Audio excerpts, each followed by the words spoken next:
On se demande toujours pourquoi l'abbaye royale de Fontevraud est aussi engagée en matière de développement durable. C'est vrai que c'est un site historique qui a presque 1000 ans d'histoire, mais c'est aussi un site qui est vivant.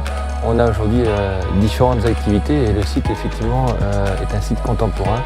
Et on a donc décidé de prendre en compte dans le projet tous ces éléments de développement durable et donc de commencer par une transition énergétique du site avec la construction d'une chaufferie il y a maintenant plusieurs années. La construction de la chaufferie a débuté en 2012, donc on a maintenant quelques années de recul et on constate 3 avantages qui sont indéniables. Le premier, c'est bien entendu un avantage au niveau environnemental. Aujourd'hui, les énergies fossiles sont bannies du site. On a réduit nos émissions de gaz à effet de serre de 90%. Le deuxième avantage qui est indéniable, c'est un avantage économique. La chaudière est beaucoup plus performante, donc elle a permis de réduire de 40% l'achat de matières premières énergétiques en valeur.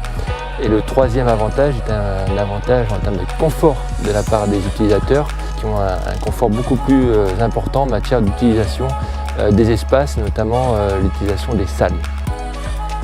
Donc, la superficie totale de Fontevraud est de 12 hectares. Tous les espaces de Fontevraud ne sont pas chauffés. Les espaces qui sont chauffés sont les bureaux, qui représentent l'équivalent de 90 personnes à l'année, un hôtel de 54 chambres, de nombreuses salles de réunion et l'ensemble des espaces chauffés représente 15 000 m². La chaufferie peut chauffer l'équivalent de 500 logements. On a 2 chaudières de 500 kW, 2 bornes d'eau chaude de 10 000 litres. On a environ 2 à 3 livraisons par mois en fonction de la période et l'autonomie totale à pleine puissance est de 21 jours. Alors, je pourrais donner 3 conseils. Le premier, c'est bien sûr d'investir dans ce type d'énergie parce que on le voit encore actuellement, le dérèglement climatique est une réalité. Il faut penser bien sûr à l'avenir de la planète. Un deuxième conseil est de bien choisir le mainteneur. Il faut avoir une relation de confiance avec lui et cette relation doit être claire et bien définie.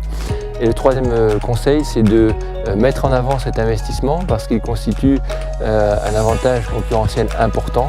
Il faut mettre en avant auprès des clients, que ce soit pour des monuments, des hôtels ou des sites qui reçoivent du public.